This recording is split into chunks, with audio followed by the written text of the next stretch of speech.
ترکی کی پہاڑوں سے نکل کر سیریا سے ہوتا ہوا عراق اور فارس کی کھاڑی میں بہنے والا دریائے فرات صرف ایک دریا نہیں ہے، بلکہ اس دریا کے پانی کی گہرائی میں ہزاروں سال کی تاریخ اور انسانی جذبات کے چشمے پھوٹ رہے ہیں۔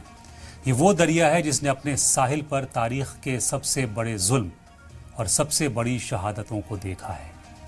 اسلام کی تاریخ میں دریائے فرات کا نام آتے ہی عراق کے کربلا کی تپتی ریت اور پیاسے شہیدوں کی یاد تازہ ہو جاتی ہے۔ عراق کے شہر کربلا میں بہنے والی فرات کے کنارے ہی محمد کے گھرانے کا پاک خون بہایا گیا تھا، یعنی جنگ کربلا ہوئی۔ آج وہی فرات اپنی پیاس اور خاموشی سے دنیا کو ایک آنے والی بڑی تباہی کی خبر دے رہا ہے۔ اسلامی پیشن گوئیوں میں دریائے فرات کا سوکھنا قیامت کی سب سے بڑی نشانیوں میں سے ایک مانا گیا ہے۔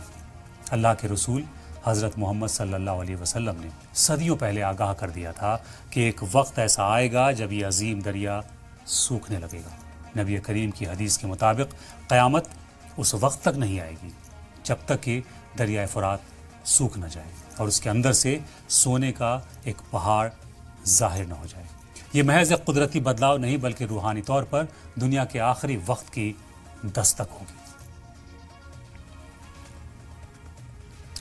صحیح بخاری اور مسلم کی روایتوں میں یہ ذکر بڑے ہی صاف الفاظ میں ملتا ہے۔ حضور صلی اللہ علیہ وسلم نے فرمایا کہ جب وہ سونے کا پہاڑ نکلے گا تو لوگ اسے حاصل کرنے کے لیے آپس میں ایسی جنگ کریں گے کہ ہر 100 میں سے 99 لوگ مارے جائیں گے، یعنی وہ سونا فائدے کے بجائے دنیا کے لیے ایک عذاب بن جائے گا۔ آپ صلی اللہ علیہ وسلم نے سخت ہدایت دی کہ جو شخص اس وقت موجود ہو وہ اس سونے میں سے کچھ بھی نہ لے۔ یہ نصیحت صاف کرتی ہے کہ اس وقت کا لالچ انسان کے ایمان اور جان دونوں کے لیے خطرہ ہوگا۔ صرف اسلام ہی نہیں بلکہ بائبل میں بھی فرات کے سوکھنے کا ذکر بہت اہمیت رکھتا ہے۔ بک آف ریویلیشن کے مطابق جب چھٹا فرشتہ اپنا پیالہ فرات ندی پہ اڈیلے گا تو اس کا پانی پوری طرح سوکھ جائے گا تاکہ ان طاقتوں کے لیے راستہ تیار ہو سکے جو اسے فتح کرنے کے لیے مشرق سے نکلیں گی۔ کرسچینٹی میں اسے دنیا کے آخری دور کا اشارہ مانا گیا ہے، جہاں سے اس بڑی جنگ کی شروعات ہوگی جو حق اور باطل کے بیچ آخری فیصلہ کرے گی۔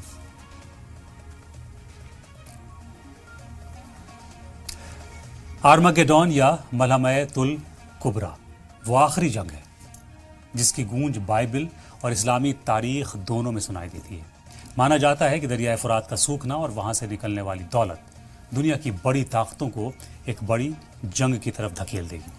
یہ وہ زمینی حقیقت ہوگی جہاں انسانیت کا سب سے بڑا قتل عام ہوگا، اور پھر فرات کا کنارہ جو کبھی تہذیب کا گہوارہ تھا وہی دنیا کی سب سے بڑی جنگ کا مرکز بن جائے گا۔ آج کی موجودہ صورتحال کو دیکھیں تو رونگٹے کھڑے ہو جاتے ہیں۔ پچھلے کچھ برسوں میں ترکی، سیریا اور عراق سے گزرنے والے اس دریا کا واٹر لیول ریکارڈ لیول تک گر چکا ہے۔ اس زخمی فرات کی کہانی محض پانی کے کم ہونے کی کہانی نہیں ہے بلکہ یہ انسانی لالچ اور غفلت کا آئینہ ہے۔ علماء حدیث میں جس سونے کے پہاڑ کا ذکر ہے اسے دریا کے نیچے چھپے کالے سونے یعنی تیل یا قیمتی خنیجوں سے بھی جوڑتے ہیں، جس کے لیے آج مڈل ایسٹ میں جنگ جاری ہے۔ لیکن حدیث کے الفاظ صاف ہیں کہ وہ سونا اپنی اصل شکل میں ظاہر ہوگا اور دنیا کے لیے ایک بہت بڑی آزمائش ثابت ہوگا۔